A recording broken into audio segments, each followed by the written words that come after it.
Bugün 28 dekabr OTK-nın son buraxılış imtahanına baxırıq. Sualların bir-bir həllini görəcəyik. Birinci sualdan başlayaq. Deməli, qarışıq dövrü onluq kəsirlərdə biz bilirik ki, məsələn, A ilə B-nin yerinə hər hansısa bir rəqəmdirsə, məsələn, 0,8 dövrdə 3. Biz bunu yazırıq bu şəkildə. Məxrəcdə 90, mötərizədəkilərin sayı qədər 9, kənardakıların sayı qədər 0. Surətdə isə bütöv, yəni vergüldən sağda nə qədər ədəd var, rəqəm var, hamısını yazırıq. Çıxırıq kənarda olanı, yəni 8-i. Bu şəkildə hesablama aparırıq. İndi burada da rəqəmlərin yerinə A və B verilib, eyni qaydanı tətbiq edirik. Yazacağıq 90-da, bax, bütöv AB-dən, yəni bu 43-dür, 56-da hər hansısa bir ədəd ola bilər. AB bir rəqəmdir. AB-dən çıxacağıq A-nı və bundan da çıxırıq nəyi? 9-da B-ni. 9-da B. Və bu bərabər olur 2-də 1-ə. İndi biraz sadələşdirmələr aparaq. Deməli, surətdə 90-da bu bilirik ki, 10A üstəgəl B şəklində yazıla bilər. 10A üstəgəl B çıx A və burada da surəti məxrəci 10-a vurmalıyıq ki, məxrəclər eyni olsun, ifadələri bir-birindən çıxaq. Çıxılsın 10B bərabərdir 2-də 1. Daha sonra isə deməli, bizə nə qalır? 90-da, baxın, 10A-dan A-nı çıxırıq, qalır 9A. B-dən 10B-ni çıxırıq, qalır -9B. Bu da bərabərdir 2-də 1-ə. 9-u mötərizə xaricinə çıxarıb ixtisar aparacağıq və ixtisar gedəndən sonra qalacaq 10-da açıq B. Və bunun da 2-də 1 olması üçün məlum məsələdir. Məxrəci 10-dursa, açıq B-nin yerində də 5 dayanmalıdır. Cavabımız olacaq 5. Bizdən də istədiyi açıq B-də onsuz da D variantı. 32-ci sual. 2 qat bərabərsizlikdir. Bərabərsizliyin xassələrindən istifadə edəcəyik. Sağı solu və ortadakı ifadəni eyni bir ədədə vuracağıq. Hər üçün 24-ə vursaq çox daha yaxşı olar. 24-ə vuranda 12 ilə ixtisar gedəcək, sol tərəfdə qalacaq 2. Kiçikdir. 24-ə vuranda 24 ilə 24 ixtisar gedəcək, qalacaq 2-nin üstəgəl 1. O da kiçikdir 8-dən. Məlum məsələdir. Buranda 24-ə vururuq, 8 qalır. Sonra hər tərəfdən 1 çıxırıq. 2n 1-dən böyük, 7-dən balaca. Hər tərəfdən 1 çıxandan sonra hər tərəf 2-yə bölürük. 0,5-dən böyük, 3,5-dən balaca. N tam ədədlərinin sayını istəyir bizdən. Bu aralığa yerləşən tam ədədlərdə 1, 2 və 3. A variantı. 33-cü suala gələk. Rasional ifadələr bölməsinə aid bir sualdır. Sadələşdirmə aparacağıq. Birinci növbədə burada ortaq məxrəci gətirib toplamanı eləyək. Daha sonra sadələşdirmə apararıq. Deməli, burada birinci B-ni çıxaraq mötərizə xaricinə. B vurulsun, B çıx A. Yuxarıda A, üstə gəl, A vurulsun, A çıx B. Burada B. Baxın, burada ortaq məxrəc bunlarda götürəcəyik. Sadəcə burada nəyə diqqət edək? Burada B çıx A, burada A çıx B-dir. Gəl burada A çıx B-ni dəyişib B çıx A edək və qarşısındakı işarəni də buna görə dəyişək. Elə bir ifadəni 2 dəfə -1-ə vurmaq onsuz da ifadədə bir dəyişiklik yaratmır. Bu bərabərdir. Ortaq məxrəcləri elə bir ifadə tapmalıyıq. Həm buna, həm də buna bölünsün. Məlum məsələdir. Vurğuları gətirib hamısını yazırıq burada. B çıx A.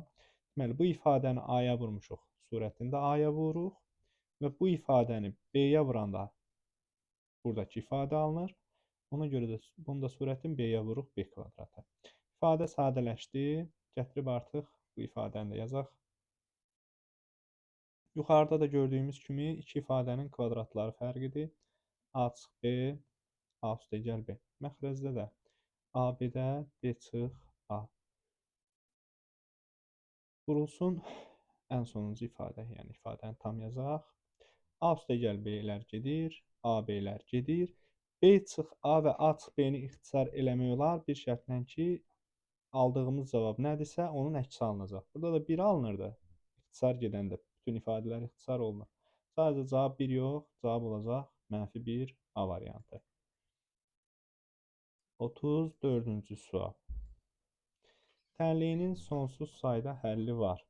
Biz bilirik ki, xətti tənlikdir. Xətti tənlik x-in dərəcəsi 1-dir. 0x bərabərdir 0 şəklində olan bir tənlikdə sonsuz sayda həlli var. Çünki x-in yerinə nə yazırıq? Yazaq, tənliyin şərtini ödəyir. Yəni 0-ı nəyə vursaq, onsuz da 0 alınır. Həlli olmayan, boş çoxluq olan tənliklərdə isə xətti tənliklərdə 0x bərabərdir hər hansısa bir ədəd, b fərqlidir 0-dan. 0-dan fərqli bir ədəd yazaq. Məsələn, 0x bərabərdir 3. Bu tənliyin həlli yoxdur. Çünki x-in yerinə elə bir ədəd yoxdur ki, yazaq 0-a vuraq 3 alınsın. Yəni, burada boş çoxluqdur. Bizdən sonsuz sayda həllini istəyir. Məlum məsələdir. Burada da 0 alınmalıdır. Burada da 0 alınmalıdır. Yəni, 0x bərabərdir 0 şəklində. 2 açıq 3 0 olması üçün A bərabər olur 1,5-ə. A 1,5-dirsə, gətirib yerinə yazsaq 1,5 B üstəgəl 6 bərabərdir 0. 1,5 B bərabərdir -6. B də bərabərdir -4. Bizdən də A və B parametrlərinin cəmini istəyir. Yəni 1,5 və -4-ün cəmi. Bu da bizə verəcək -2,5 C variantı. 35-ci sual. Burada deməli, pi böl 24-ü aparıb yazsaq yerinə. Məsələn, burada pi böl 8 alınır. Pi böl 8 22,5 dərəcə edir səhv eləmirəmsə. Hesablamaq mümkündür, amma bizi yorar. Gəlin ifadə əvvəlcə sadələşdirib, sonra aparıb yerinə yazaq. Burada birinci ortaq məxrəci gətirək. Sinus 3x, kosinus 3x. Deməli, bunu kosinusa 3x-a vurmuşuq, surətini də kosinus 3x-a vuruq. Olur. Kosinus 9x nəyə vurduq? Kosinus 3x üstəgəl. Bunun surətini də sinus 3x-a vuracaq. Sinus 9x, sinus 3x. Sonra nə edək? Yuxarıdakı ifadə kosinus alfa, kosinus beta, sinus alfa, sinus beta və arada toplamadır. Bu kosinus alfa çıx betanın açılışıdır. Düzdür, bunların isbatını versək çox daha yaxşıdır, amma hələ ki bəzi düsturları əzbərləyək. Lazım olanda, yəni dərslərdə izah olunanda onlar da demək olar. Deməli, kosinus alfa çıx beta olacaq, deməli, kosinus 9x çıx 3x. Aşağını hələ olduğu kimi saxlayaq. İndi dəyişəcəm. Sinus 3x, kosinus 3x. Bu da bərabərdir. Yuxarıda alınır kosinus 6x. Aşağıda da sinus 3x, kosinus 3x. Baxın, burada aşağıdakı ifadə nəyə oxşuyur? 2 sinus alfa, kosinus alfa olsaydı, sinus 2 alfaya çevrilərdi. Bunun ikisi yoxdur qarşıda, amma biz bunu yarada bilərik. Yəni, məxrəci də 2-yə vurarıq, surəti də 2-yə vurarıq. Məxrəcin kəsrin əsas xassəsidir. Surəti məxrəci eyni bir ədədə vursaq bölsək, kəsrin qiymət dəyişməz. 2 sinus alfa, kosinus alfa. Bu bizə verir sinus 2 alfanı. Yəni sinus 6x, yuxarıda da 2 kosinus 6x. Bu da bərabərdir 2 kotangens 6x. Artıq pi böl 24-ü gətirib yerinə yaza bilərik. Bu bizə verəcək 2 vurulsun kotangens, deməli 6-nı, yəni x-in yerini gətirib pi böl 24 yazırıq. Pi böl 24 yazanda burada qalır 4. Yəni pi böl 4. Pi böl 4-də də kotangens biz bilirik 1 verir. 2 vurulsun 1. Bu da bərabərdir 2-yə. Cavab olur Y variantı. 36-cı sual maraqlı bir sual oxşuyur. Deməli, ifadəni sadələşdirək.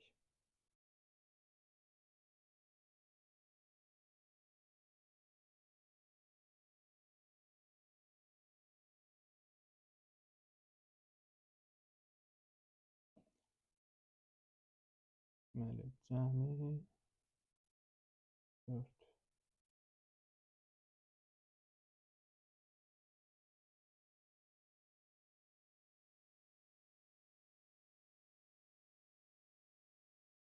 Deməli, ifadəni gəlin sadələşdirək. Baxın, Buradakı bu və bu ifadəni bir-birinə vuranda sadəcə kökdən azad olacaq. Olacaq 4 çıxılsın, kökdə 7. Və bir kök altında A-nı, kök altında A-ya vururuq. A çıxdı çölə. Və müsbət ədəd olduğuna görə təbii ki, müsbət olmalı idi. Onsuz da olduğu kimi çıxdı. Keçdik. Kökdə 2-ni vuracağıq bu ifadəyə. Kökdə olan ifadələri bir-birinə vura bilərik. Eyni kökün altında, aralarında vurmaqsa.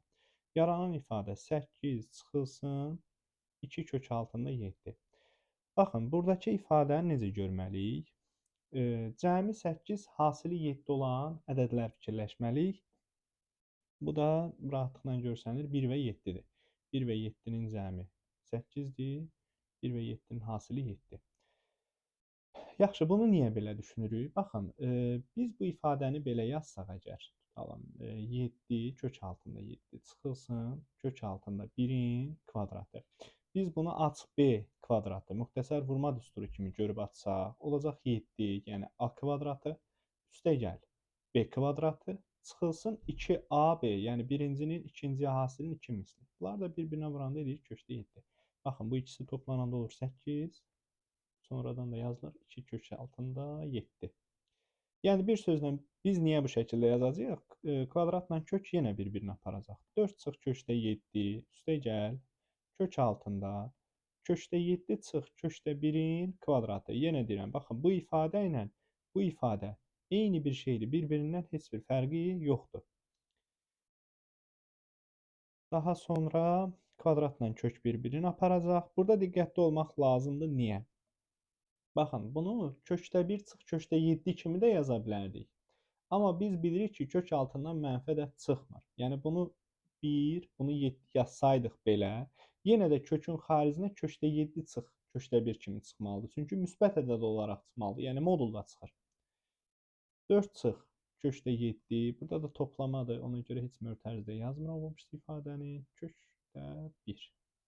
Burada kökdə 7-lər gedir. Biri mənfidir, biri müsbət. 4-dən də 1-i çıxanda qalacaq 3. Cavab olur Y variantı.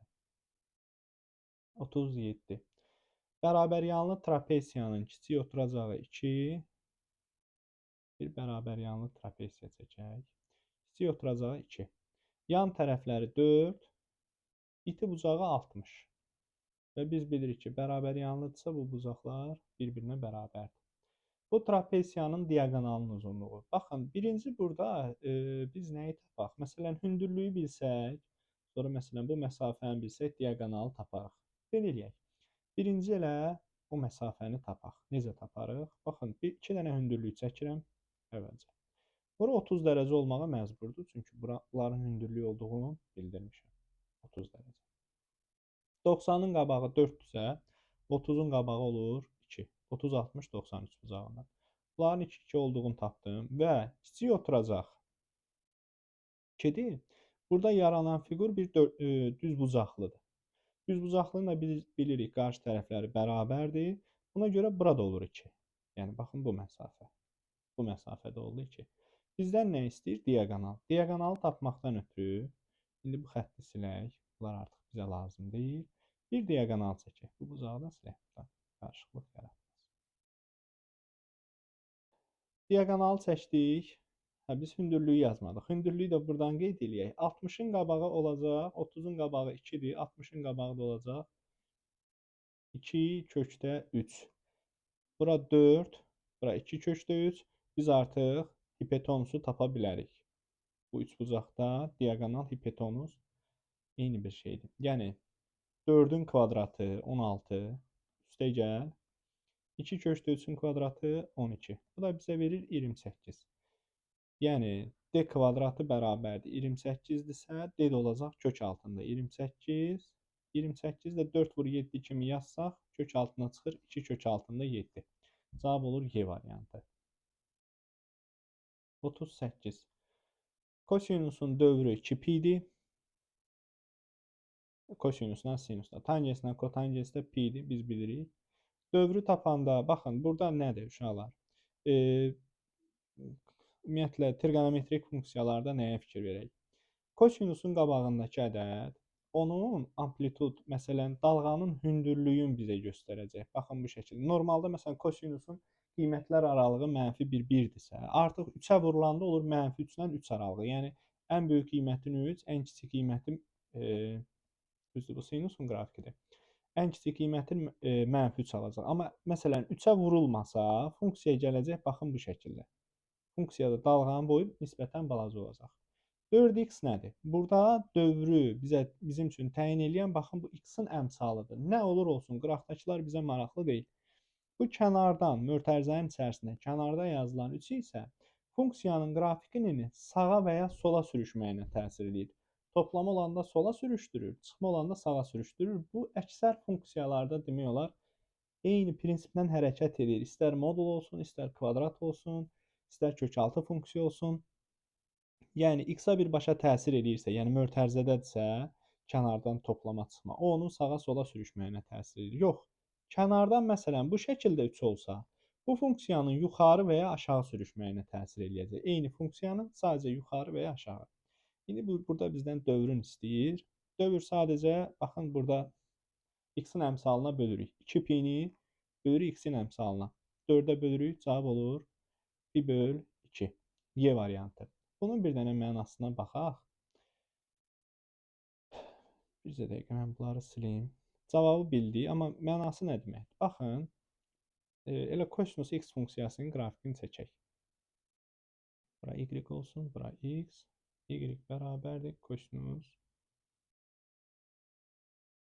x. Baxın, kosinus 0 dərəcədə nə alır? 0-da 1-ə bərabərdir. 0-da 1. Gəlir, pi/2-yə doğru funksiya aşağı düşməyə başlayır. Funksiyanın qrafiki 0-a bərabər olur. Pi-yə doğru yenə azalma gedir. -1-ə doğru gəlir, düşür. 2pi, 3pi/2-yə doğru təzədən 0-a yaxınlaşır. Daha doğrusu, 0-a yaxınlaşır. Təzədən 2pi-də gəlir 1 alır. Bir sözlə, funksiyanın qrafiki, baxın, belə bir şey olur. Baxın, belə bir şey. İndi yaxşı. Bu kosinus x-in qrafiki. İndi kosinus 3x-a baxaq və ya 2x-a baxaq. Gəlin kosinus 2x-a baxaq. Kosinus 2x-a. 0 versə x-in yerinə nə alınacaq? Yenə 1 alacaq da. 1-i alır. Burada -1 nöqtəsi olsun. Qiymətlər aralığı da -1, -1. 0 verdik. X-in yerinə 1 alır. Yaxşı, pi/2 alması üçün pi/2 də 0-a bərabərdir. Pi/2 alması üçün x-in yerinə nə yazmalıyıq? Pi/4.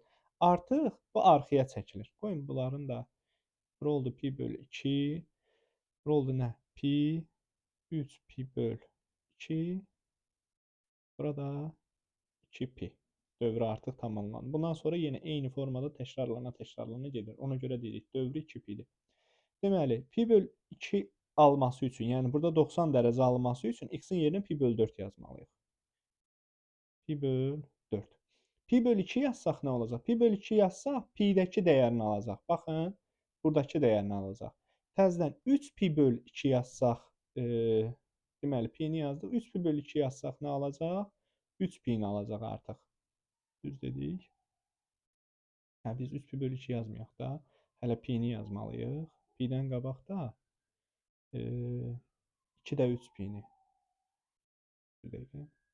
Pi/2-ni yazdıq. 4-də 3pi-ni yazmalıyıq. Çünki 4-də 3 yazanda nə verir? Pi/2 verir də bizə. 4-də 3pi-ni yazanda nə alır? Təzədən 0 alır. 4-də 3pi yazanda nə olur? Deməli, təzədən alır 0-ı. Olur 2-də 3pi-dən. Biz nə səhv qeyd elədik? Bir sözlə, gəlin belə qrafiki çəkim, tam aydın olsun. Baxın, gəlir baxın, bura düşür də. Elə bir 4-də 3pi/4-ü qeyd eləməliyik. 3pi/ gəlir, düşür bura, 0-a bərabər olur. Təzədən gətirib pi də yazanda nə olur? 2pi-ni alır. 2pi-də də kosinus 0-a bərabərdir. Baxın, funksiyamızın qrafiki oldu belə. Bunun təkrarlanma aralığı artıq pi-dən 1 olur. Yəni, dövrü pi-yə çevrilir. Baxın, gələcək, baxın, növbəti dəfə yenə, bax, bu şəkildə olacaq. Amma qırmızı qrafikdə, yəni kosinus x-in qrafiki isə nisbətən böyükdür. Yəni, dalğanın uzunluğu daha böyükdür. Funksiyamız 2pi-dən bir dövr eləyir. Amma mavi funksiyada, mavi funksiyanın qrafiki pi-dən 1, Çünki x-in əmsalı burada 2-dir. Davam eləyək. Biraz çox danışdıq. Mövzunun izahına oxşadılar. 39 çoxluqlar. Çoxluqları görəndə həmişə çalışın Venn diaqramından istifadə eləyin. A və B çoxluqları üçün A çıx B 11, NA 3 NB-yə bərabərdir. Şəkilləri çəkək. Bu A çoxluğu olsun, bu B çoxluğu. A çıx B, yalnız A-nın ərazisi. Baxın bu ərazi. 11 dənə element var. Bura 11-i qeyd eləyə bilərik. NA bərabərdir 3NB. Və bizə kəsişməni də veribdir. Kəsişməyə 1 qeyd eləyək. Burada x deyək. X deyək. Bizə nə deyir? A çoxluğunun element sayı B çoxluğunun elementlərinin 3 qatıdır. B-də nə qədər element var? X üstə gəl 1 qədər. 3 vurulsun, x üstə gəl 1 bərabərdir. A-da nə qədər element var? 12 dənə. Buradan x üstə gəl 1 bərabərdir 4, x da bərabərdir 3. Bizdən də yəqin, x-i tapdıq 3, x-i qeyd edək 3. Bizdən birləşməni istəyir. Birləşmədə bu hər üçün toplayırıq. Toplayanda neçə edir? 15. B variantı. 40-cı sual. Maraqlı bir sualdır bu da. Deməli, moduldan çıxan ifadə müsbət olmalıdır. Moduldakı ifadə müsbətdirsə, özü mənfidirsə, əksi çıxacaq. Çünki baxın, A bir mənfi ədəddir. A məsələn mənfi 3-dür. Modulda mənfi 3-dən mənfi 3 çıxmır. 3 çıxır. 3 də nədir? Mənfi 3-ün əksi. Yəni, burada məsələn A bir mənfi ədəddirsə, biz A-nın əksini çıxardacağıq sonra. Modulda A ifadəni yazaq hələ ki. Çıx A üstə gəldi.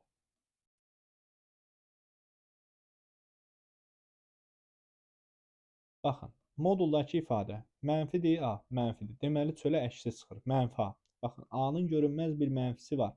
Bu mənfi ədəd demək deyil, adətən qarışdırılan bir şeydir. Mənfi A mənfi ədəd deyil. Mənfi A, A-nın özü tək qalsa mənfidir. Böyrünə bir mənfi yazmaqla onu müsbətləşdiririk sadəcə. B çıx A. B A-dan böyük olduğuna görə bu bizə müsbət verir. Olduğu kimi çıxacaq çölə. B çıx A. Üstə gəl. B müsbət ədəddir. Yenə baxın, bu şəkildə yazacağıq AB. Sonra nə fikirləşirik? Bu ifadə özü mənfidir. Niyə mənfidir? A mənfi ədəddir. Mənfi kimdə qalmalı? Yəni işarə dəyişikliyi olmur. Çünki kökün altından mənfi ədəd çıxa bilməz. B müsbətdir bir sözlə. Olduğu kimi də ona görə çıxır. Amma burada baxın. Yenə BA yaza bilərik, amma bunu əslində modulda yazmalıyıq. A-da necə ədəddir? Mənfi ədəd. Ona görə burada da əksi çıxacaq çölə. Çıxılsın AB kimi çıxacaq. AB-lər ixtisar gedir. Burada nə qalır? Mənfi 2A üstə gəl B. Mənfi A, mənfi A və yaxud B çıx 2A. Cavab olur A variantı. 41-ci sual. Deməli, nələr verib? YAD. YAD bucağı özü göstərib. DAB-yə bərabərdir. YAD ilə DAB. Yəni, bu iki bucaq bir-birinə bərabərdir. FSD və DSB. FSD, bunlar da yəni mavi göstərək. Bu iki bucaq da bir-birinə bərabərdir. B 80 dərəcə olarsa, bizdən ADS-ni istəyir. ADS, X bucağı. Baxın, bizim bir şəklimiz var idi. Karandaş deyirik buna. Burada 3 dənə daxili bucağın cəmi 360 olmalıdır. Əgər buranı 80 veribdirsə, 360-dan 80 çıxaraq alfa, beta deyək bunlara. Alfa ilə betanın cəmini tapmış olaraq. Burada alfa üstə gəl beta olmalıdır 280. Məlum məsələdir. Və yarılarının cəmi, yarılarının deyəndə baxın, bundan bunu nəzərdə tutub deyirəm. Yəni, bura x, bura x, bura x demişik artıq. Bura alfa deyək, alfalar. Burada olsun betalar. 2 alfa ilə 2 betanın cəmi 280-dir.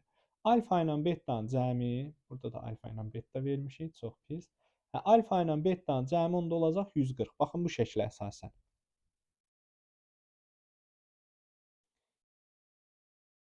Baxın, bütöv belə bucaq, bu bucaq və bu bucağın cəmi 240-dır. 280-dir. 280, 360-dan 80 çıxır. Və burada yarılarının cəmi olacaq 140. Bu ikisinin cəmi 140. Burada da bir 80 var. Bu da bir 4 bucaqlıdır da daxili bucaqlarının cəmi 360 olmalıdır. 140 ilə 80-ı toplayaq. eləyir 220. 220 dərəcə. Və bura x bucağına nə qalır? 360-dan da 220 çıxırıq, 140 qalır. Cavab olur Y variantı. Davam edək. Aha, 42-ci sual funksiyadır və kvadratik bir funksiyadır. Simmetriya oxu x bərabərdir, üstənlikdir, doğrudur. Bu funksiyanı gəlin qrafikini çəkək, həm qrafiki gözümüzün qabağında olsun. Tam dəqiq bilək.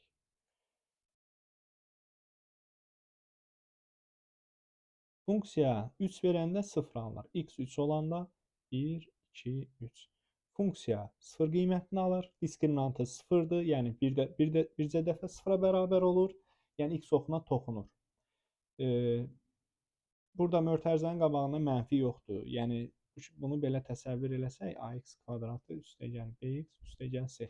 A müsbət bir ədəddir, qollarda üzü yuxarıdır. C-ni kəsdiyi nöqtə, daha doğrusu C y oxunu kəsdiyi nöqtədir. Bunun açılışı da bizə nə verir? Bir sözlə belə deyə bilərik də.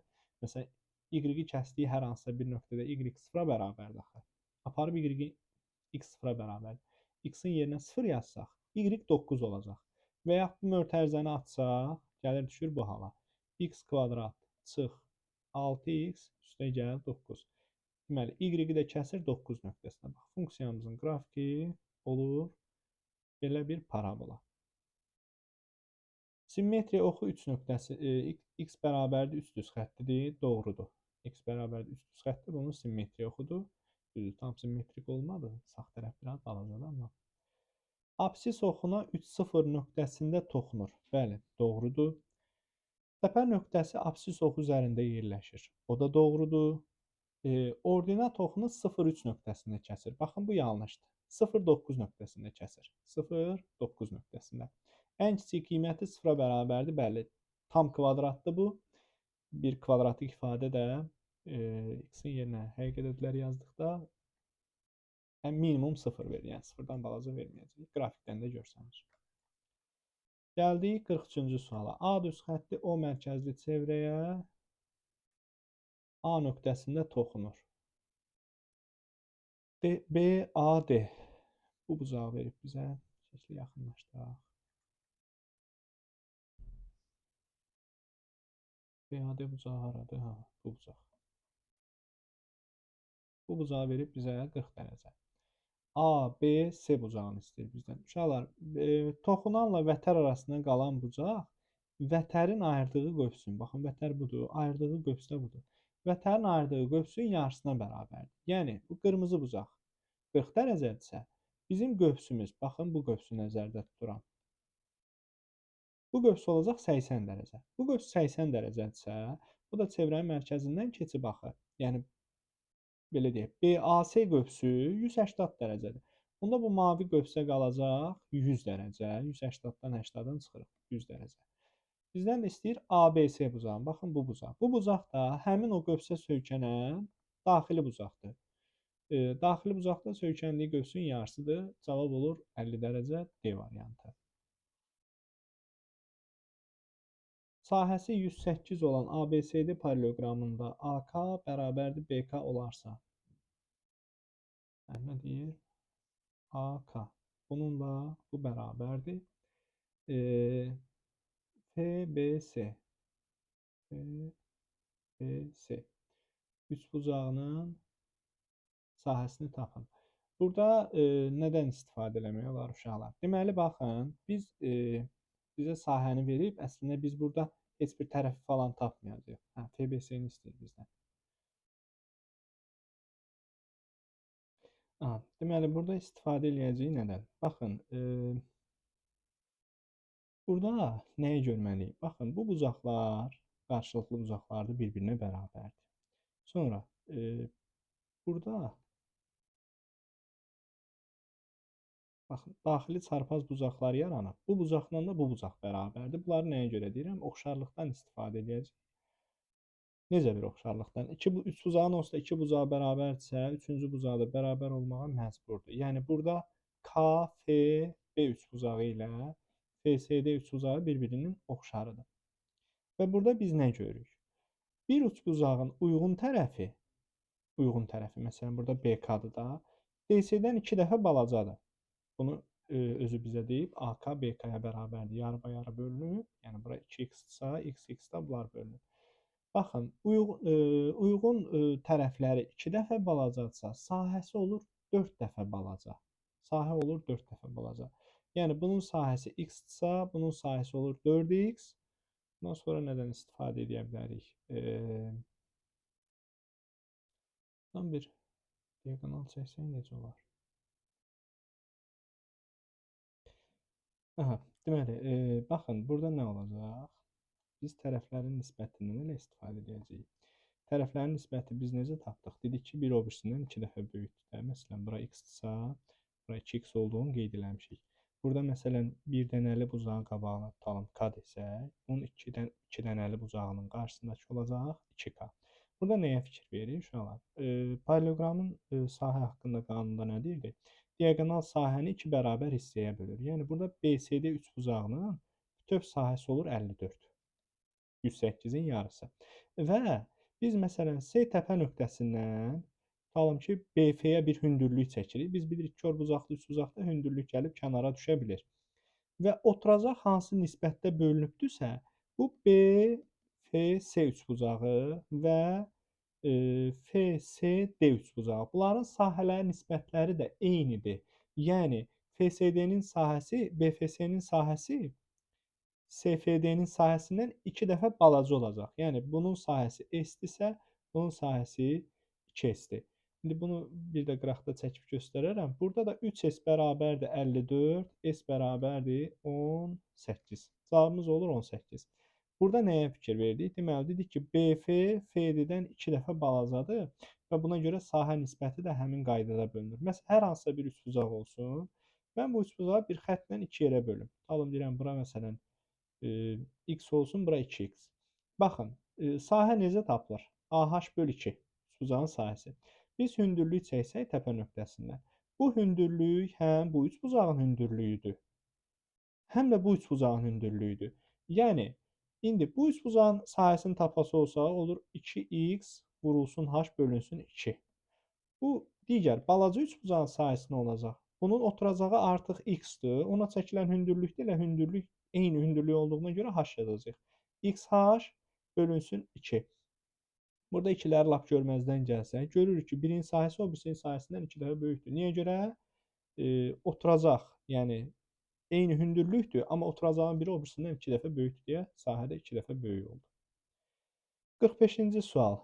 Usta işin 8-də 5 hissəsini yerinə yetirərsə, işin yetirilməmiş qalar. 8-də 5-i faizə çevirəndə bilirik ki, kəsri faizə çevirəndə vururuq 100%-ə. 8-də 5 də 62,5 eləyir səhv eləmirəmsə. 62,5%. Bu qədərin yerinə yetirib, amma bizdən yerinə yetirilməmiş istəyir. 100%-dən də çıxırıq 62,5%-i cavab edir 37,5%. Gəldik, ABC üçbucağında AB BC-yə bərabərdir. Bərabər yanlı bir üçbucaqdır. AD-ni 2 verib, BD-ni 10 verib və BDC bucağını 60 verib. Bu bucağı 60 dərəcə verib. Bizdən AC tərəfinin uzunluğunu istəyir. Yəni biz burada DC-ni tapsaq, bütün işlər həll olar. Bir hündürlük çəkək. Gəlin. Kosinuslar teoremi də işləyər əslində. Burada AB-ni tapmaq olar kosinuslarla. Baxın, bu bucaq olur 120 dərəcə. Kosinuslar teoremi necədir? C kvadrat bərabərdir. A kvadrat üstə gəl B kvadrat çıxılsın 2AB kosinus alfa.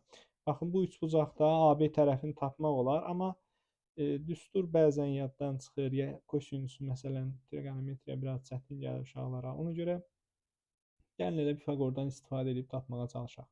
Tapa bilərik məncə. Bura 90 dərəcə olsun, bura 30 dərəcə. Deməli, 90-ın qabağı 10-dur. Buradan 60 dərəcəni silim. Bunu artıq bildik ki, 60 dərəcədə. Mavi bucaq 60 dərəcə. 90-ın qabağı 10-dur. 30-un qabağı olur 5. Bizdən nə istəyirdi? AC-ni istəyirdi. Aha. Deməli, nə dedik? 90-ın qabağı 10-dur, 30-un qabağı 5 və burada 60-ın qabağı heç bizə lazım deyil. Şimdi buranı tapdıq da 7-dir. Düzdür, bütöv. Bərabər yanlı üstbucaqda da hündürlük həm də median işini görür axı. Yəni burada h desək, BH həm mediandır, həm də hündürlük. Burada 7-dir. Bizdən AS-nin bütöv istəyirdi, cavab olur 14. Düzdür, burada məsələn biz keçsəydik kosinuslara falan biraz uzun uzadı olacaqdı. Elə ən yaxşısı budur. Davam eləyək. Neçənci sual? Neçə sual qalıb? 55-ə kimi. Deməli, x, y, z ədədləri üçün nisbətlər. Belə nisbət gördünüz və salam. X-a 5K deyin, olsun 5K. Y olsun Y 4K. Z-də 2K. Və salam, nisbətlər bizə verilib. Və cəmi 112-dir. X-in Y-ə hasili edir 20K kvadratı. Üstəgəl, Y-in Z-ə hasil edir 8K kvadratı. Bərabərdir 112. Buradan K kvadrat bərabərdir 4. K da olur. Natural ədəd dediyinə görə biz burada təkcə 2-ni götürəcəyik. Yəni müsbət 2 qeyd edək. X, Y, Z-in cəmini istəyir. Bunların cəmi olur 11K. K-nın yerinə də 2 aparıb yazanda cavabımız olur 22. 47. P çoxhədlisinin dərəcəsi 5, Q-nun dərəcəsi 3. Məsələn, belə çoxhədli dediyinə baxmayın. Aparın yerinə. Çünki bir ədliyin özünə də bir çoxhədli kimi baxa bilərik. P çoxhədlisi 5-ci dərəcədən x üstü 5 olsun. Q-nun da dərəcəsi 18. Bu da x üstü 18 olsun. İndi baxın, bir şey fikirləşək. P kubu deyir də bizə, düzdür. X üstü 5-in kubu edir x üstü 15 vurulsun. P üstəgəl Q, yəni x üstü 5 üstəgəl x üstü, bunun dərəcəsi neçə idi dedik? Q-nun dərəcəsi 8-dir. Səhv qeyd etmişik. Bağışlayın. 8. Bunları da bir-birinə vuranda nə olur? Biz çoxhədlinin dərəcəsi bilirik ki, dərəcəsi böyük olanı götürəcəyik də, yəni 23-ü. Çünki toplayanda çoxhədliləri dərəcədə dəyişiklik baş vermir, yalnız vurmada. Toplama çıxmada dəyişiklik olmur. Yəni dərəcə 8 olanı 15 ilə toplayırıq üstləri. Cavab olur 23. Deməli, Emil təpəbucağı 40 dərəcəyə bərabər olan üçbucaqların oturacaqları ilə düzgün çoxbucaqlı qurdu.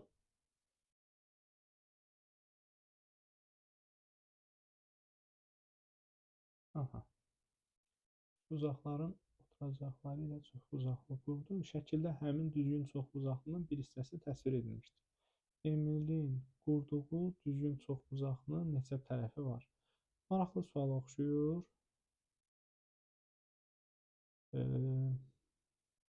Deməli, təpəbucağı 40 dərəcə. Məsələn, 40 dərəcə isə biz buranı da tapa bilirik də. Bərabər yanlı üçbucaq taxıdır. Bərabər yanlı üçbucaq. Ondan istifadə edib tapmağa çalışaq görək. Necə olacaq?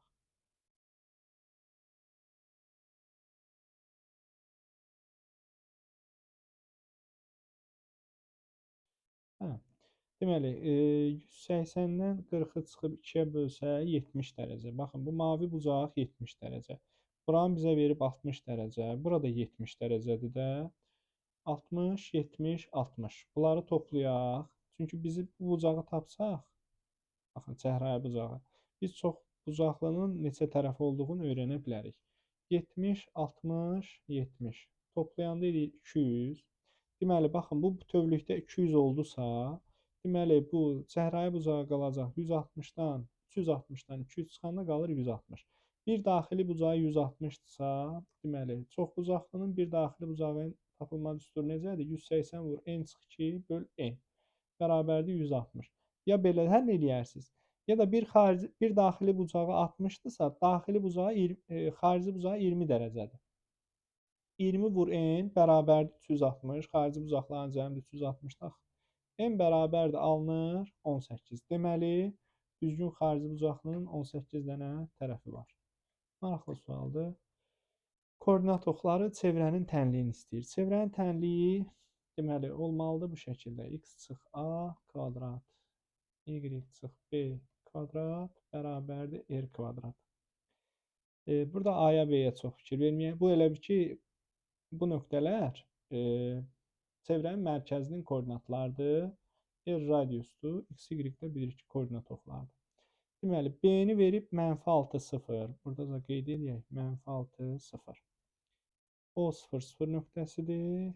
A nöqtəsi də deməli 0, 6 nöqtəsi. Biz nə edə bilərik? Hə, bizə nəyə görə bunun buradan keçdiyini deyib. Bura 90 dərəcədir axı. Və 90 dərəcə 1 ilə 180 dərəcəli qövsə söykənir. Onda belə çıxır ki, burada AB nədir? AB diametrdir. Yəni çevrənin mərkəzindən keçir. Biz AB-nin uzunluğunu tapaq. İki nöqtə arasındakı məsafə düsturu. Necədir? L bərabərdir. Kök altında x2 çıx x1-in kvadratı üstəgəl y2 çıx y1-in kvadratı. Yenə deyirəm, bunlar əslində düstur kimi heç baxmaya bilərik. Adi Pifaqordur. Yəni siz burada istifadə edə bilərsiniz. Bax, bu məsafə nə qədərdir? Bu məsafə 6-dır. 0, -6 nöqtəsidir. Bu məsafə nə qədərdir? Burada 6-dır. 6, 6. Burada olacaq 6 köşdə 2. Yəni AB-nin uzunluğu. Biz amma nə lazımdır? 6 köşdə 2-ni tapdıq. Biz mərkəzi nöqtənin. Hə, bu deməli diametri 6 köşdə 2-dir. D bərabərdir 6 köşdə 2. R bərabərdir 3 köşdə 2. Bir də bu mərkəzi nöqtənin koordinatlarını tapmalıyıq. Bu nöqtənin koordinatları da bilirik ki, oxşarlıqdan da istifadə edə bilərik. Yəni nə bilim, orta nöqtəsinin koordinatlarını tapmaqda məsafə biz bilirik 3 köşdə 2-dir. Bu məsafə 3 olmalıdır, bu məsafə 3 olmalıdır. Çünki bucaq dəyişmir, 45 dərəcədir. Yəni müxtəlif formalarda artıq tapa bilərik.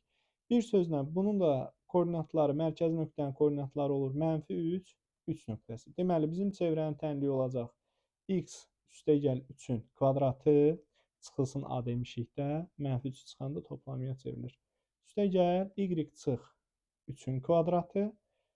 Bu da bərabərdir radiusun kvadratı. Radiusun kvadratı da olur 18. Bizim çevrənin tənliyi oldu bu qaydada.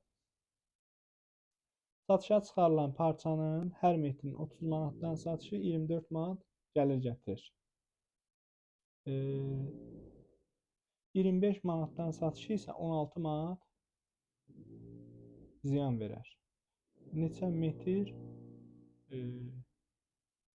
parça satışa çıxarılıb? Hə, deməli, parçanın uzunluğunu biz bilmirik. X qəbul eləsək, 30 manatdan satanda biz elə bir 30x qədər pul qazanırıq.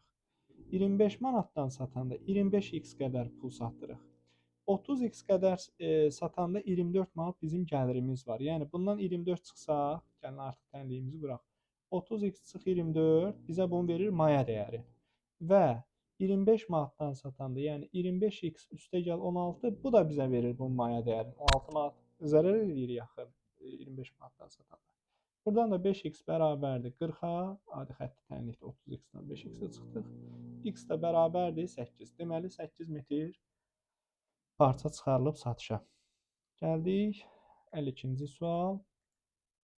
Bizə nə deyir?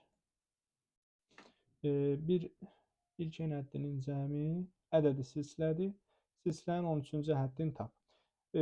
Bu tip suallarda deməli hər bir şeyi n-lə, A1-lə, n-lə, d-lə əvəz eləsək çox daha yaxşı olur. Yəni elə fikirləşəndə çox daha yaxşı olur. S14 nəyə bərabərdir? SN-in düsturunu xatırlayaq. SN bərabərdir A1 üstəgəl AN bölü 2 vur N. Burada da AN-in əvəzinə əksərən. AN də biz bilirik ki, A1 üstəgəl N minus 1 vurulsun D şəklində yazılır. AN-in əvəzinə bunu yazanda 2A1-i toplayırıq. Daha doğrusu A1 ilə A1-i toplayırıq. Olur 2A1 üstəgəl N çıx 1 vur D böl 2 vur N. Bu SN-in düsturu. İndi bizə S14-ü verib. Aparaq S14-ün yerinə, yəni n-lərin yerinə sadəcə 14 yazacağam. S14 deməli olacaq 2A1 üstəgəl n minus 1, n-in yerinə 14 yazırdıq da, 13D böl 2, biraz uzun olub, böl 2 vurulsun n. N-imiz neçədir? 14. Çıxılsın 2A1 üstəgəl n minus 1. Yəni 11 minus 1 bizə verir 10D böl 2 vur 11. İndi neyniyək? Bununla bu ixtisar gedir 7 qalır. 7-ni sürətə vuranda olur 14A1 üstəgələk 91D. Çıxılsın. Burada 2-ni A1-ə böləndə, 2A1-i 2-yə böləndə qalır A1. A1-i 11-ə vuranda olur 11A1. Çıxılsın. Baxın, bu mənfi. İnşallah. Buna təsir edir. Yəni bu da çıxma olacaq. Burada qalır 5D. 5D-ni də 11-ə vuranda olur 55D. Bu da bərabərdir. 14A1-dən 11A1 çıxanda qalır 3A1 üstə gəl. 91-dən də 55 çıxanda 36 qalır deyəsən. 36D. O da bərabərdir 225. Bizə 225 olduğunu deyir. İfadənin özünü, yəni S14-dən S11-i çıxdıqda, S14-dən S11-i sadəcə belə ifadə edirik. Sağ və sol tərəfi 3-ə bölsək, qalır A1 üstə gəl 12D bərabərdir 75. A1 üstə gəl 12D də nə deməkdir? A13 deməkdir də, 13-cü əhəd deməkdir. Baxın, bu düsturda. A1 üstə gəl, M-1 vurdu. Yəni A1-in üstünə 12D gəlmək, A13-ü tapmaqdır. Cavab olur 75 bir sözlə. Gəldik 53-cü suala. Tənliyinin x1, x2 kökləri üçün bərabərliyi doğrudur. Yəqin ki, Viet teoremindən istifadə edəcəyik. Ortaq məxrəcə gətiririk. x1, x2 surətdə də olur x2 üstə gəl x1 bərabərdir 2-yə. Sadəcə nə edirik? x1, x2-nin yerinə gətirib sərbəst həddi yazırıq. Sərbəst həddimiz 2m çıx 1.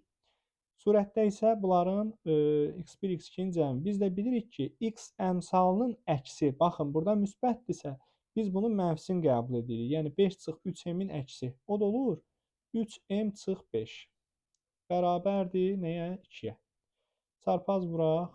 3m çıx 5 bərabərdir 4m çıx 2. 3m-dən 4m çıxırıq. Mənfi m bərabərdir. Mənfi 2-nin üstünə 5 gəlirik. Eləyir 3. M də bərabərdir mənfi 3. Cavabımız olur. M parametrini istəyir bizdən. M-i tapırıq mənfi 3. Gəldik 54-cü suala.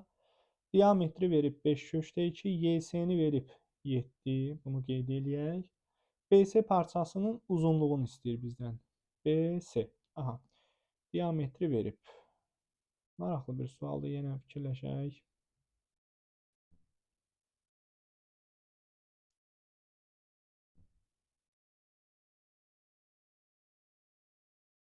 AB-nin AE-yə bərabər olduğunu deyir. Onu verməsəydi, işlər biraz gələcəkdi. Deməli, nə edə bilərik? Məsələn, biz buradan bura bir düz xətt çəkərik. Yəni, ağlıma gələn ilk budur. Alınmayacaq, başqa formada fikirləşəcəyik. Deməli, AB ilə AE-nin bərabər olduğunu verib və diametri bizə verib. Və mən bunun diametri olduğunu deyə bilərəm. Nəyə görə? Yenə deyirəm, 90 dərəcəli daxili bucaq söykənir 180 dərəcəli qövsə. 180 dərəcəli qövsə ayırmaqdan ötürü də vətər gərək mərkəzdən keçsin, yəni diametr olsun. Tərəfləri deməli, BY-ni bizə verib 5 köşdə 2, onda belə çıxır, burada 5-dir, burada 5-dir. Yəni biz AB ilə AY-ni tapdıq. Məncə qalanını silsək artıq ehtiyac yoxdur. Bura 5, burada 5. Bizim bir düsturumuz var. Başqa nədən istifadə edə bilərik? Hə, vəssalam. BS-ni istəyir də bizdən. Burada yaranıb bir düz bucaqlı üst bucaq. Katetin biri 12-dir, biri də 5. Digər katetə qalır 13. Yəni BS katetə deyirəm. Hipotenusa qalır 13. BS olur 13. Gəldik 55-ci sual, son sualdır. Nəhayət. Qrafikdə eyni gücə malik işçilərin sayı ilə onların eyni bir iş yerinə yetirmə müddətləri arasında asıllıq verilmişdir. 16 işçi həmin işi neçə günə yerinə yetirər? İşçi sayı ilə gün tərs mütənasibdir. Bunu ağlımızda tutaq. İndi verilənlərə baxaq. N plus 5 sayda olanda, daha doğrusu, bu nədir? İşçi sayı ilə qeyd eləyək də. İşçilər 12 olanda N plus 5 zamana görür işi. 12 nəfər olanda N plus 5. Bu sayı olsun. Bu da zaman. Deməli, N plus 1 sayda olanda işçilərin sayı, bunu görürlər 18 saata. Biz bilirik ki, tərs mütənasiblikdə, yəni bu tip misal düz mütənasiblikdə çarpaz vururuq, həll edirik. Tərs mütənasibliklə qarşı-qarşıya vurub həll edirik. Yəni tənlik qururuq. Bir-birinə bərabər edirik, belə deyək. 18 vurulsun N plus 1 bərabərdir 12 vurulsun N plus 5. Buradan 18N üstə gəl 18 bərabərdir 12N üstə gəl 60. 18N-dən 12N çıxırıq. Qalır 6N bərabərdir 60-dan da 18 çıxanda 42. 42 n də bərabərdir 7. Bizdən nə istəyir? Hə, n 7. İndi bizdən hələ məsələ qurtarmayıb. Çünki bizə nə deyir? 16 işçi həmin işi neçə saata görə. Gəlin aparaq n-in yerinə 7 yazaq. Ya orada, ya burada heç bir fərqi yoxdur. Yenə tənasüb qurmalıyıq çünki biz. Elə buradakında yazsaq yaxşıdır. Çünki say zaman. Niyə görə burada yazdım? Burada 16 da burada 8-dir. Rahat olacaq. 7-ni yazan deməli 8 işçi 18 günə görür. 16 işçi də məlum məsələdir. Say 2 dəfə artıbdırsa, zaman 2 dəfə azalacaq. 9 saata və ya 9 günə. 9 günə işi yerinə yetirib qutaracaqlar. Bu OTK-nın sualları. Buradakı suallardan deməli biraz bu düşündürücü bir sual oldu. Oxşarlıq falan da var. Oxşarlıq biraz işlədəndə çətinlik çəkilir. Sonra məsələn çaşılan tip suallardan 40-cı sualdır. Bəzən mənfini müsbəti qarışdırırıq. Dövrə aid olan suallar trigonometriya ümumilikdə asan düşüb. Məsələn bu bir də nədir burada da o cəmi filan ədəd hasili filan ədəd o biraz qarışdırıla bilər. 31-ci sual bilmirəm indi nə qədər asan olar, çətin olar. 35-ci sualda qismən düşünülə bilər. Burada qalan suallardan elə bir çətini olmadı. Bəlkə çevrəni tənliyi biraz. Çünki yeni mövzu kimi görsənir bəzən düşünülə bilir. Silsiləyə aid olan sual. Çətin deyil. Sadəcə həmişə burada məsələn verilənləri A1 ilə, N ilə, D ilə ifadə edəndə çox daha rahat olur. 49-cu sual da maraqlı idi. Bu qədər. Hər birinizə uğurlar. Ümid edirəm nəticələriniz yaxşı gəlir. Buraxılış elə bu səviyyədə gözlənilən də əslində. Çünki çox da çətin deyil. Yəni standart düsturlardır. Bunlar düşsə belə düsturlar çətin deyil. Yadda saxlamaq olar.